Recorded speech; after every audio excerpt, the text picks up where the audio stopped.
Le Grand Matin Sud Radio, 7h-10h, Patrick Roger, Cécile de Ménibus. 9h35, ça y est, on l'a récupéré, Willy Schran. Bonjour, merci. Bonjour. Il était resté au stade. Lensois un jour, Lensois toujours.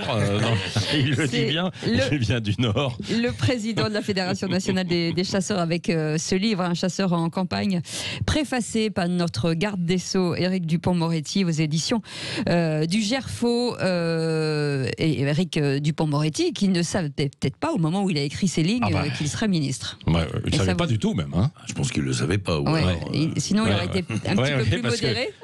Non, je pense pas non plus qu'il aurait été plus modéré. Éric Dupond-Moretti, c'est plutôt quelqu'un qui dit ce qu'il pense. Bon, évidemment, après, quand on a la charge d'être ministre, je suppose qu'on n'a plus tout à fait la même liberté d'expression. Ouais. Mais il aurait pu d'ailleurs tout à fait demander qu'on retire cette préface. À un moment, il ne l'a pas fait. Parce que vous parlez de charge, il dormait une charge. Il dit, ce livre, il est fait pour que les chasseurs relèvent la tête.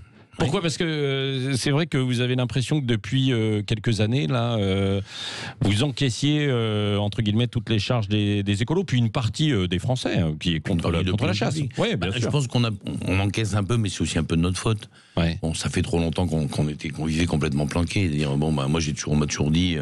Voilà, pour vivre vivons cachés, on parle pas de la chasse, on n'explique rien.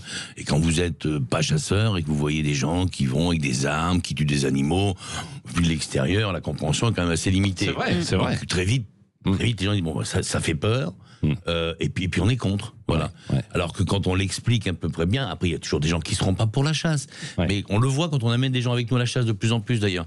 Rares sont les gens qui dans le fond n'ont pas passé une bonne journée. Et même s'il y avait des a priori, des préjugés avant de commencer. Et ça on le voit, mais la plupart du temps c'est comme ça. Ouais. Mais ce livre, on parle beaucoup de chasse, mais on parle surtout plus largement de la ruralité. C'est ça qui m'intéresse le plus, la ruralité, vous avez raison, voilà. Où on a vraiment un problème de ruralité. On est dans une période extrêmement complexe, alors ce qui se ramène pas qu'à ce bouquin et qu'à la ruralité, on est tous d'accord là-dessus, mais on a beaucoup parlé de fractures sociales, de fractures territoriales, de plein de choses.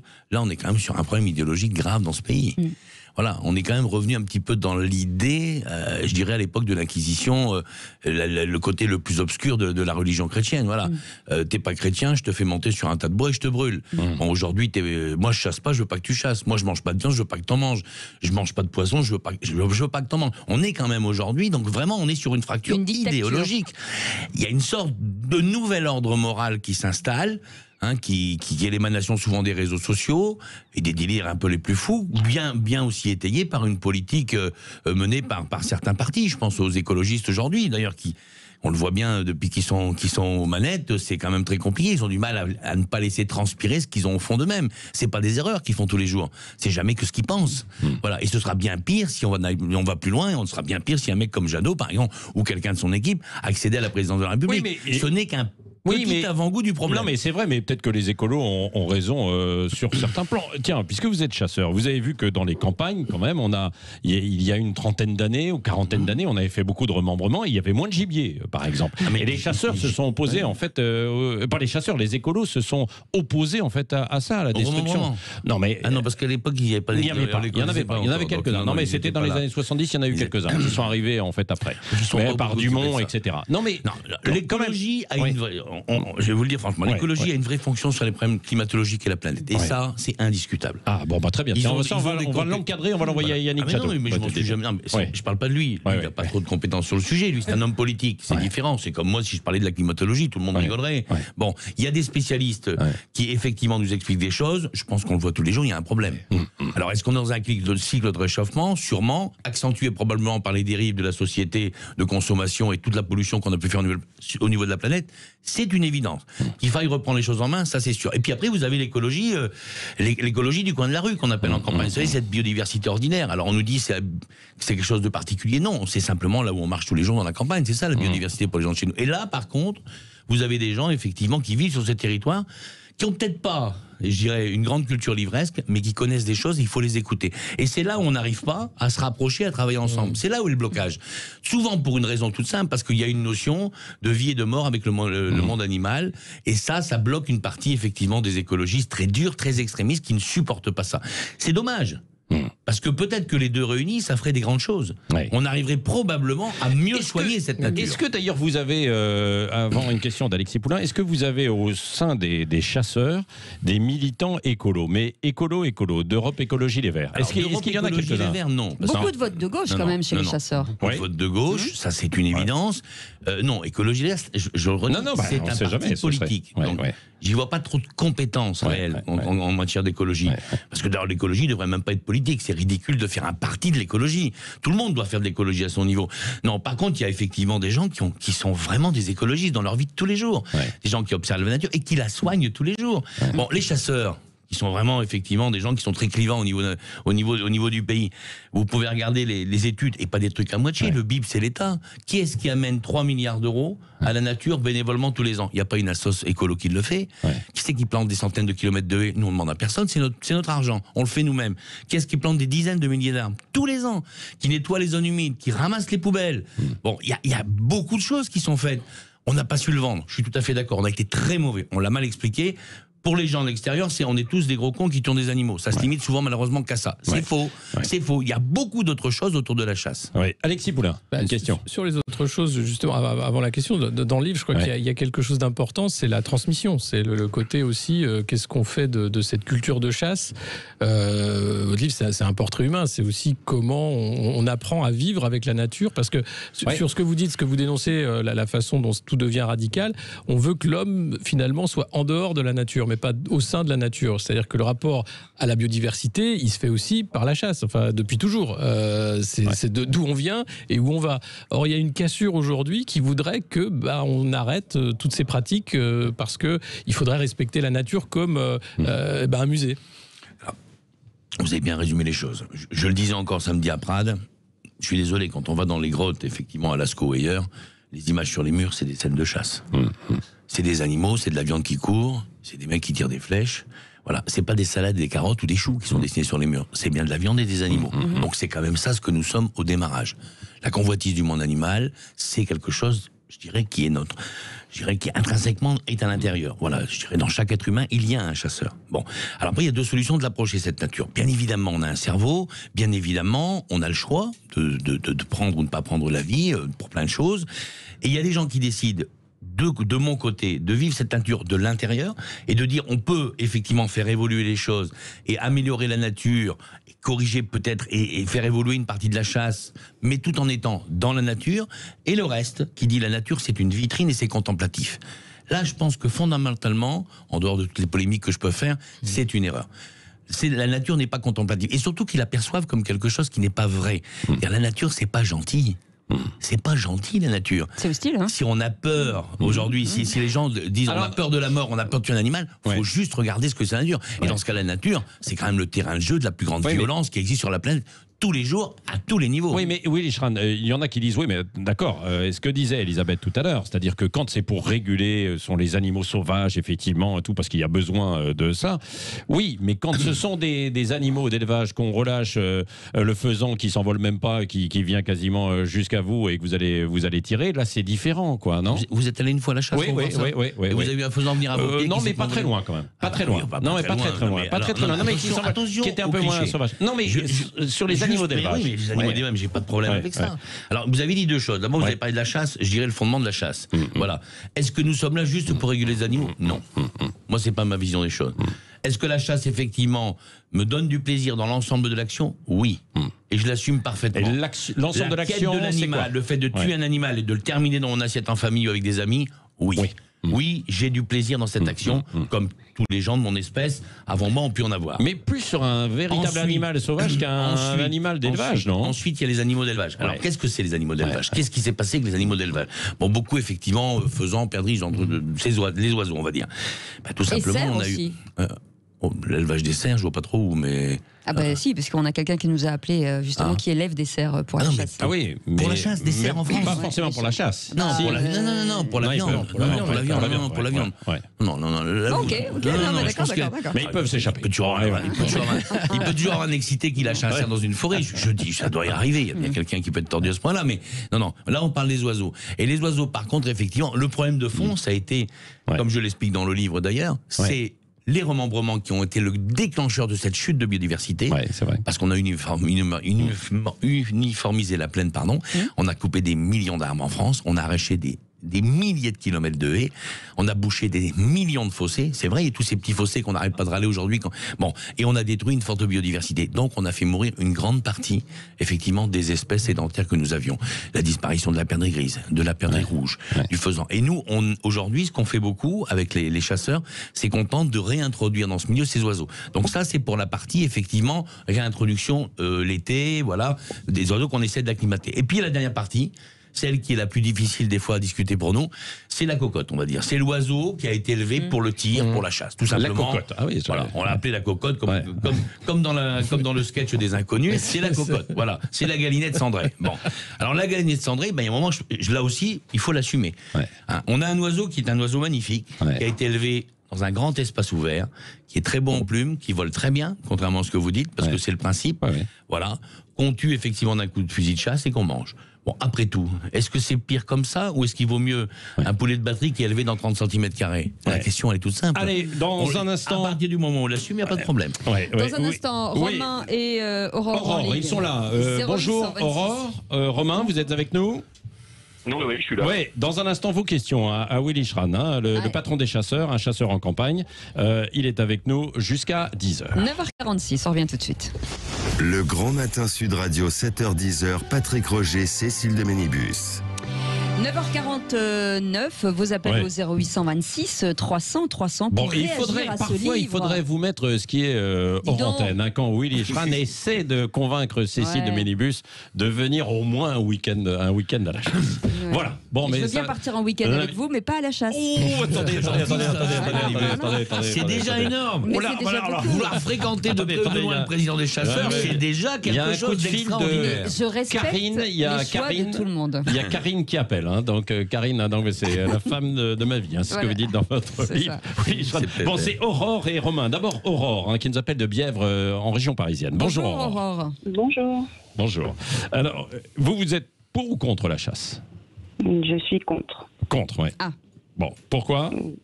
Alors, pour les mêmes raisons que la personne, je ne me souviens plus, la personne... Elisabeth, qui était avec nous. Oui. Pour les mêmes raisons, mais aussi de manière générale, parce que je comprends pas en fait comment... Enfin, si je reprends votre discussion de tout à l'heure, surtout quand vous compariez à la préhistoire dans les grottes où on voit des images, comme on dit depuis toujours, le depuis toujours, qu'est-ce qu'il veut dire? Parce que comparer une époque où les gens chassaient pour manger à une époque actuelle en 2020 où on peut aller manger en achetant, que ce soit chez le boucher ou ailleurs sa viande, déjà c'est un concept avec lequel j'ai beaucoup de mal. Et aussi, souvent on parle de la ruralité. Alors moi je vois déjà Bièvre, nous on est dans la vallée de Chevreuse et j'ai beaucoup d'amis qui sont ruraux. Je ne vis pas en ville et beaucoup de ruraux se désolidarisent totalement de la chasse. Donc en fait je trouve que c'est des arguments qui reviennent sans arrêt, réguler les ruraux. Et en fait en réalité quand on regarde un peu les sondages, c'est pas du tout le cas.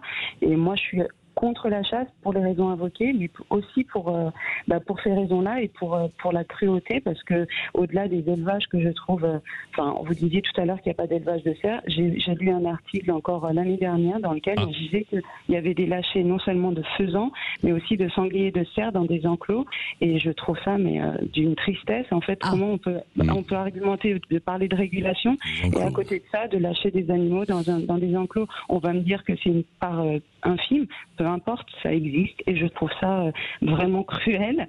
Et au-delà du fait que déjà en soi la chasse, je trouve ça cruel parce que à nouveau on n'est pas dans un monde où on a besoin de chasser pour manger.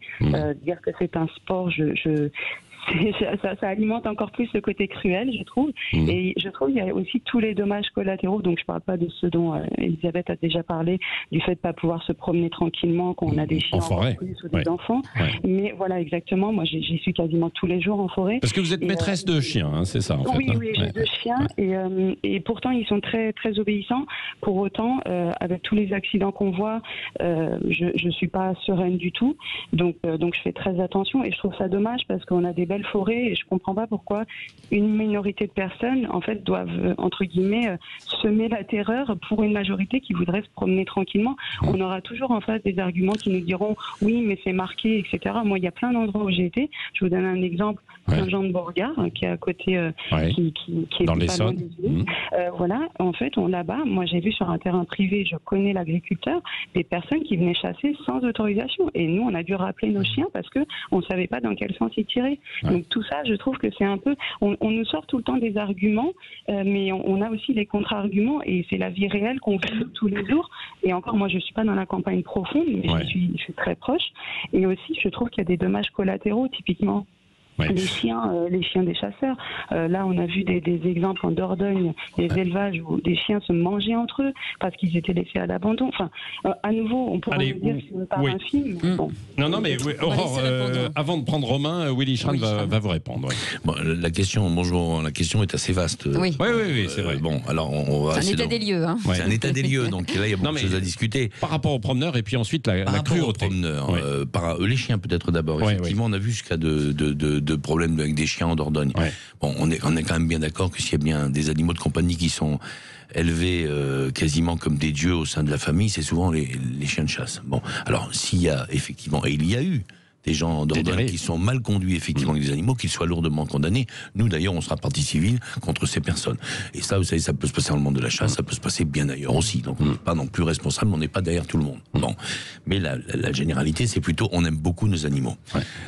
L'histoire il y a une question aussi qui est soulevée, comme elle est souvent soulevée, c'est le partage de la nature. Voilà. Où là, on a quand même quelque chose, je dirais, de fondamental dans notre pays, c'est le droit de propriété. Alors, c'est peut-être un argument que madame n'entend pas, mais c'est quand même un vrai argument. Quand vous êtes propriétaire de votre bien, vous avez comme le droit d'en jouir comme vous le souhaitez.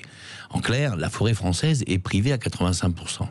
Les 15% publics sont partagés. Vous savez qu'on a une journée par semaine dans les territoires loués ou pas loués d'ailleurs, pour chasser, il n'y a pas de problème avec ça. C'est les forêts domaniales, voire des forêts communales. Bon, le reste de la nature, grosso modo, elle est quasiment entièrement privative. Donc on peut pas dire moi je veux pas me promener, j'ai des belles forêts. Oui, mais c'est pas ta forêt. C'est pas la forêt d'Aurore, voilà. Son jardin lui appartient, sa maison lui appartient. Donc on avait toujours eu d'ailleurs. Non mais les champs, les campagnes, mais tout ça c'est privé. C'est privé, mais bon. Il n'y a pas de mais bon. Après c'est les fédérations de chasse qui évidemment décident. Non, c'est pas un problème de fédération de chasse. Non, je vous assure, c'est les droits fondamentaux de la propriété privée. Jusque là on n'avait pas ce problème. On s'est toujours promené dans la nature ou dans les forêts. Là où on commence à avoir des problèmes, c'est quand vous êtes en train de chasser chez vous, il y a des gens qui passent, qui vous insultent ou qui vous disent espèce de con, tu chasses. Et là, ça devient quand même embêtant. Et c'est pour ça, d'ailleurs, qu'on a malheureusement de plus en plus de grillages qui sont en train d'enfermer les plus belles forêts de France. Parce que les gens ne supportent plus de se faire agresser chez eux quand on pratique leur loisir. Parce qu'on a démarré un petit peu en retard, évidemment. On va prendre Romain, qui est avec nous, qui nous appelle de l'Eurove, dans les Bouches-du-Rhône. Bonjour, Romain. Le Rove, c'est ça. Allez-y, Romain, vous allez conclure l'émission avec Willy Schran, parce qu'il nous reste 1 minute 30. Vous êtes plutôt pour, hein? Je suis pas chasseur. J'ai grandi à la campagne du côté de Fort-Calquier. Je connais bien ce milieu. Après, moi, il y a un truc. Un jour, j'ai eu une discussion avec un chasseur qui m'a intéressé. Chasseur, le gars, hein, il accepte. Et il me dit, écoute, moi, Romain, c'est pas compliqué. Hein, moi, je me fais un sanglier. J'ai de la barbaque pour 6 mois. Voilà. Donc le gars, moi j'ai trouvé ça sain. C'est pas un viandard. C'est pas le mec qui chasse pas. C'est pas du sport pour lui. Hein. C'est alimentaire. Et donc là, vous comprenez par rapport à la viande qu'on peut aller acheter dans les. Je peux le comprendre. Moi, je suis pas chasseur. Hein. Après, à l'armée, j'étais tireur de précision, donc je sais très bien me servir d'une arme. Il n'y a pas de souci. Mais voilà, moi qui suis pas chasseur à la base et qui n'ai pas été élevé dans cette tradition-là, j'ai trouvé son discours qui est plutôt sain, quoi. Au moins, il y a une traçabilité, ça c'est sûr. C'est clair. clair. Ouais, c'est vrai. Après, c'est ce que je disais avec votre collaboratrice hier quand elle m'appelait, c'est que quand vous voyez des bétaillères et des animaux dans les abattoirs, c'est des souffrances insupportables. Je veux dire, le mec qui va chasser, il tue la bête et puis la bête, elle a rien vu venir, quoi. Ouais, elle n'a pas le temps de stresser, quoi. Enfin, un petit peu pendant la quête, quoi. Elle n'a pas été élevée pour ça non plus. Elle est dans un milieu naturel sauvage. Bon, bah voilà, on les tue pas tous, bien évidemment. On a quelques-uns de tués, on les mange. C'est formidable. La chasse, c'est formidable. Bon, bah voilà. Donc, il y a les pour, il y a les contre. Merci en tout cas à Willy Schran, un chasseur en campagne. La chasse qui redémarre, là. On est en pleine période. Voilà, le Sud vient d'ouvrir la semaine dernière. Juste une question, est-ce qu'on peut avoir une chasse éthique ? Mais la chasse est éthique. D'accord. Et si, Cécile de Minibus, il y a des chasses qui ne sont pas éthiques et qui doivent être corrigées, moi je suis prêt à la concertation sociétale pour en parler avec tout le monde. Bon, voilà, le débat est ouvert. Merci beaucoup d'avoir été merci à avec tous. nous. Merci Alexis Poulain, merci vos appels 0826 300 300, Aurore Romain et Laetitia qui étaient avec nous tout à l'heure. Et puis on vous retrouve demain matin dans un instant. C'est Valérie Expert qui est avec nous. Et qui reçoit Véronique Jeuneste notamment. Et puis ensuite Luc Herman, auteur d'un documentaire ce soir sur Arte, Big Pharma, les labos tout-puissants. Restez avec nous et ciao, on vous retrouve demain matin. Salut.